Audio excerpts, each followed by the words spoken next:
Originally descended from a cave in Yunnan, China. Does that mean that the first Americans were Chinese?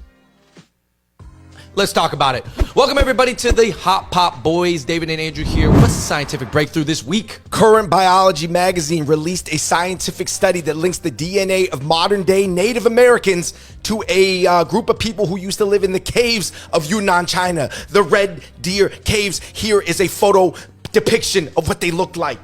Huh?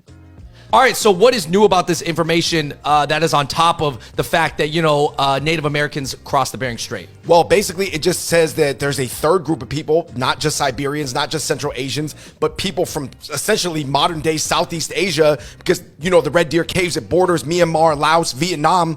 They're the ones that became Native Americans. Man, let's talk about this, David. I think there's a lot of identity questions that come into play, but also it's just kind of like funny information. So let's talk about this right now. If you guys are interested by this, please hit that like button and turn on your notification bells.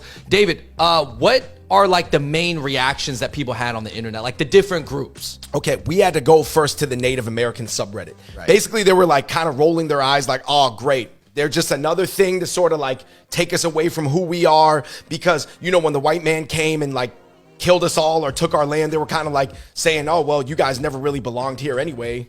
Right. And then now people are like joking about like, oh, what are they going to like call us Chinese now? Right. Or guess what? The Chinese are going to claim us. I don't want to be Chinese. I'm Native American. And by the way, I don't think this study invalidates their identity. I totally think they should feel free. About like, oh, what are they going to like call us Chinese now? Right. Guess what? The Chinese are going to claim us. I don't want to be Chinese. I'm Native American. And by the way, I don't think this study invalidates their identity. I totally think they should feel free, and they rightfully should identify as Native American. What are like some European, like British responses? Some people are like, I think this is like quite, normal knowledge to me. I think we've known this for like 100 years. If you look at a Chinese and you look at a Native American, they look quite similar. And I think it's pretty funny because British people, they're more familiar with like Europeans migrating to different places than even Americans are. Yeah. Because Americans are always like centered around like, oh, America's like the center of the world. But then British are like, well, you guys came from us. Don't forget. Yeah, but then white Americans, and obviously I'm sure there's a range of responses, but one was like, hey man, I don't give a damn. They could have came straight from Beijing 10 years ago. We came over here. We won. This is our land. Meanies, man. What about like kind of maybe Chinese people, or maybe particularly people from Yunnan? They might be feeling like kind of like, oh, that's kind of cool. Like, hey, we got roots to the Native Americans to North America. What's up? Yeah, I mean, I think that Chinese people probably in the scientific community are just glad they made a big discovery, but people in Yunnan, like you said, they're really excited to see this link, and I can see why, because Andrew, a lot of the people who live in the mountains of Yunnan right now that are sort of these like tribal mountain people, they still have native customs and a lot of things that visually are similar to the Native Americans. Yeah, I mean, especially if you count like Taiwan, and then like you're talking about indigenous cultures from around the world, especially when it comes to kind of like people who are linked to Asia, a lot of the culture is still kind of similar. Yeah. At least the old traditional like clothing that they wear. And it's really weird. It goes along like latitude. So for example, if you look at ancient Siberians and then you look at Alaskans, it's really similar. And then you go one notch level lower and maybe like First Nations and Central Asians. You know what I mean? There's more of a linkage, and then you kind of just go all the way down, because obviously if the migration pattern went all the way down through Mexico, all the way down into Peru, into South America, that's like all one like link of like one or three groups of people.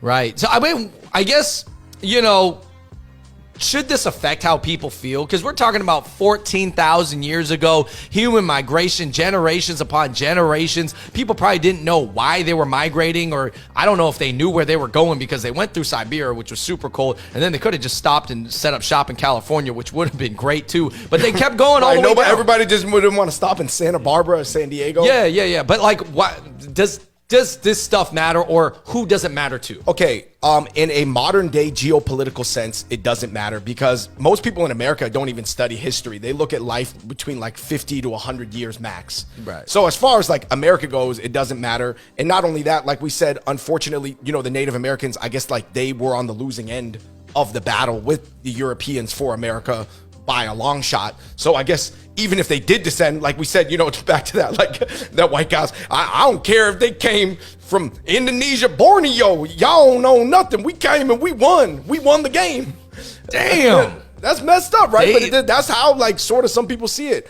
And I would say this. For me, my major takeaways are a couple things. One, it made me consider the ancient link between sort of like your, ancient Austronesian costumes, Zhuang, Dai people, and Native Americans.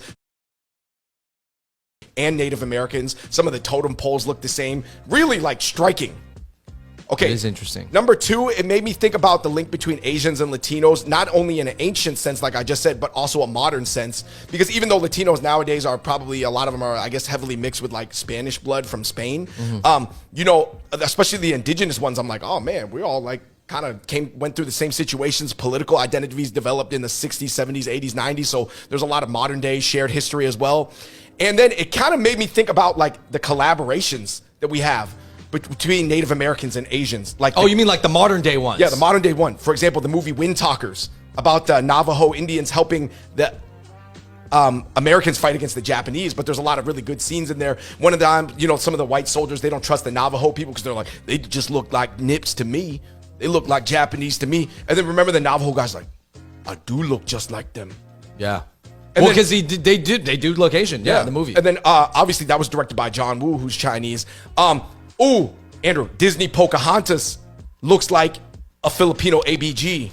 Yeah, I mean, the way they drew her, for sure. I mean, I'm not saying Disney is always the most accurate, but Pocahontas looked very Asian. Her eyes were kind of like... I heard that there was some debate in Disney of which tribe they should make her look like, because different Native American tribes look more or less Asian. Obviously, the more further south you go, maybe the less. Well, what is the best current collaboration right now? Oh, for sure, the casino. Yeah, because the government sort of like, I guess, I don't know if they really do, but they kind of feel bad about taking the indigenous people's land, so they give them the casinos. But then the main people who pump money into the casinos and work at the casinos are actually Asians. Yeah, man. And specifically, probably Viets or Chinese Viets. Dude, we didn't grow up too far from this spot called the Muckleshoot Reservation. And in the reservation, you can buy firecrackers and you can go to the casinos. Andrew, if Chinese Viets are the main people at the casinos, and Yunnan China is sort of in this Chinese Viet zone where it's like kind of like tough to say it's 50-50. You know what I'm saying, man? Vietnamese were the first Americans. Yo! I mean, that's a new theory. Hey, that's a new theory right there. I will say this, Andrew. If we put some fur around your head,